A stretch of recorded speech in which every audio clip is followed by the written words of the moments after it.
इस पूरी व्यवस्था को बदलना है तो परिवर्तन की शुरुआत होगी शिक्षा व्यवस्था से, फिर राजनीतिक व्यवस्था को बदलना पड़ेगा। उसको आजकल बोला जाता है, अब ये इकोनॉमिक रिफॉर्म के बाद दूसरा पॉलिटिकल रिफॉर्म, फिर ये एजुकेशन रिफॉर्म। मैं इसको रिफॉर्म थोड़ा शब्द और हल्का है, रिवोल्यूशन लाना पड़ेगा हमें। रिवोल्यूशन, पूरा परिवर्तन। साहब गड़बड़ झाला हो रखा है, घोटाला हो रखा है। और विकास के दो ध्रुव होने चाहिए, धर्म की भूमि पर विकास टिका हुआ हो और अभ्युदय की शिखर को छूता हो। यह है हमारे विकास की परिभाषा। एक मॉडल होता है विकास का, कौन सा मॉडल हमें अडॉप्ट करना है? अमेरिका वाला, चीन वाला, कहां का मॉडल अडॉप्ट करना है? पूरी दुनिया में बहुत से बात चलते हैं इसके लिए। वो कहते हैं हम भी विकास कर रहे हैं, अमेरिका कह रहा है हम भी विकास करते हैं, हम भी प्रगतिशील हैं, हम भी डेवलपमेंट चाहते हैं। चीन कहता है हम भी प्रगतिशील हैं, हम भी विकासवादी हैं। उधर रूस बोल रहा है, इधर जापान बोल रहा है, उधर जर्मनी फ्रांस बोल रहा है, उधर इटली बोल रहा है। भारत वाले भी बोलते हैं हमको विकास करना है, भारत में भी कम्युनिस्ट बोलते हैं हम भी विकास कर रहे हैं, कांग्रेस वाले बोलते हैं हम भी विकास कर रहे हैं। भैया ये विकास क्या है? विकास की जड़ें धर्म में टिकी हो और फिर समृद्धि के शिखर आसमान छूता हो, इसको कहते हैं सच्चा विकास, सर्वांगीण विकास, न्यायपूर्ण विकास। इसको बोलते हैं सबका विकास। कुछ बात समझ में आई? यतो अभ्युदय निश्रय सिद्धि सधर्म, इसी को हमारे यहां धर्म का, धर्म की परिभाषा क्या दी हमारे यहां? यतो अभ्युदय निश्रेय सिद्धि सधर्म, अभ्युदय और निश्रेयस। ये तो खैर हमारे संसद में भी लिखा है, जहां लोकसभा अध्यक्ष बैठता है ना, उसकी कुर्सी के पीछे आपको ये जीवन दर्शन दी गई है ना, असमिया में भी छप गई है, अच्छी बात है ना। असमिया में ये वैदिक शिक्षा और जीवन दर्शन भी पहले मिला है, फिर अब तो ये हमारे सपनों का भारत भी दे दिया है ना आपको।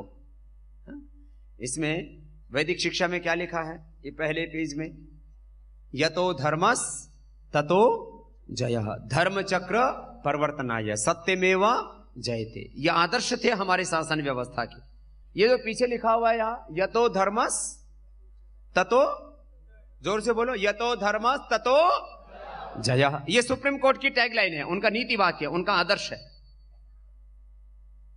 अब बताओ, सुप्रीम कोर्ट का टैगलाइन, उसका नीति वाक्य, उसकी पूरी फिलॉसफी, उसकी पूरी आइडियोलॉजी, उनके सारे प्रिंसिपल्स इस वाक्य पर टिके हैं।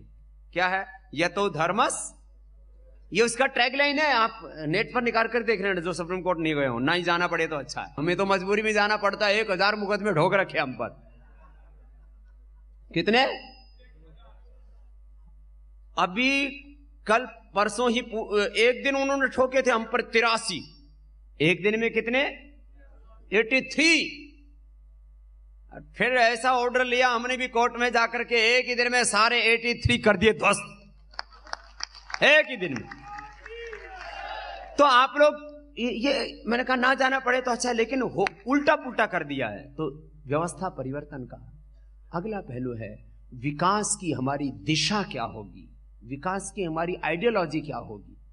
अब इस देश में बहुत से लोग कहते हैं मुझे मुख्यमंत्री बना दो, मुझे प्रधानमंत्री बना दो। अरे भाई तू ये बता दो करेगा क्या बन करके? भैया तेरी आइडियोलॉजी क्या है?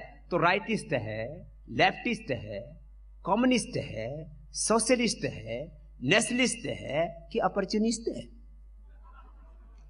क्या है? तो पहले अपनी आइडियोलॉजी बता। बिना आइडियोलॉजी के, अब हम लोगों की आइडियोलॉजी स्पष्ट है, हम सब अध्यात्मवादी, हम सब राष्ट्रवादी, हम सब मानवतावादी सोच के लोग हैं। हमारे बीच में मजहब नहीं है, मतपंथ नहीं है। तो इस देश को, व्यवस्था को बदलने के लिए, अरे व्यवस्था कैसे? पहले आइडियोलॉजी तो तुम्हारी सेट करो। तुम्हारी आइडियोलॉजी क्या है, तुम्हारी प्रिंसिपल क्या है, तुम्हारी पॉलिसीज क्या है। इसलिए मैं आजकल सबसे ज्यादा इसी की बात कर रहा हूं। गैस सिलेंडर की वास्तविक कॉस्ट, ये सबको बताना, मैं सबको बताता हूं ये सब बातें। गैस सिलेंडर की एक्चुअल कॉस्ट, हिंदी में उसको बोलेंगे वास्तविक मूल्य। वास्तविक मूल्य, एक्चुअल कॉस्ट गैस सिलेंडर की कितनी है? 400 रुपए, पहले 250 रुपए थे, फिर इन्होंने बढ़ा बढ़ू करके सब बेच बाच करके जल जंगल जमीन पूरा हिंदुस्तानी नीलाम कर दिया इन बेईमानों ने। तो गैस सिलेंडर की एक्चुअल कॉस्ट कितनी है? अरे 1200 रुपए का क्यों दे रहे हो सिलेंडर? जब 400 रुपए का सिलेंडर तो 1200 रुपए का क्यों? और जब घर घर जाओगे ना 24 मार्च से, सभी को बताना आपको 400 रुपए का सिलेंडर चाहिए ना, तो बोले जिसको हम कह रहे हैं उसको वोट दिला दो, हम आपको 400 रुपए का सिलेंडर दिलवाएंगे। 1200 रुपए का एक भी सिलेंडर नहीं, जितने चाहिए 10, 20, 50, 100 जितने भी चाहिए। कितना है उसका वास्तविक कीमत? 400 रुपए। 1200 रुपए का क्यों भाई? पेट्रोल का वास्तविक कीमत, एक्चुअल कॉस्ट उसकी क्या है? 40 रुपए। 30, 32, 35 रुपए में आ जाता है। 4-5 रुपए का खर्चा खुर्चा लग करके पेट्रोल की वास्तविक कीमत, उसका एक्चुअल कॉस्ट क्या है? 40 रुपए। अरे भैया 80 रुपए का क्यों ले रहे हो? क्यों दे रहे हो हमको? डीजल की वास्तविक कॉस्ट है 35 रुपए और देख कितने में रहे? 60 रुपए। ये घड़ी की वास्तविक कॉस्ट 1000 रुपए, देख कितने की रहे? 1500 रुपए की। इस पर इतनी ड्यूटी लगा देते हैं, इतने ज्यादा टैक्स लगा देते हैं।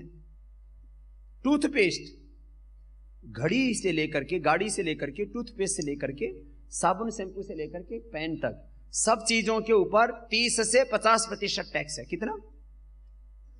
हमने कहा सारे टैक्स खत्म करो, खाली एक ट्रांजैक्शन टैक्स रखो, और वो भी 0.1 से 0.1 से लेकर के 1, 2, 3 और शराब बीड़ी सिगरेट आदि में ज्यादा रख लो, रख दीजिए चीजें। हिंदुस्तान में 30 लाख करोड़ रुपए आएगा। कितना? 30 लाख करोड़ तो टैक्स का आएगा। और हिंदुस्तान की जीडीपी फिर 100 लाख करोड़ की नहीं, 500 लाख करोड़ की होगी। धीरे धीरे 1000 लाख करोड़ की।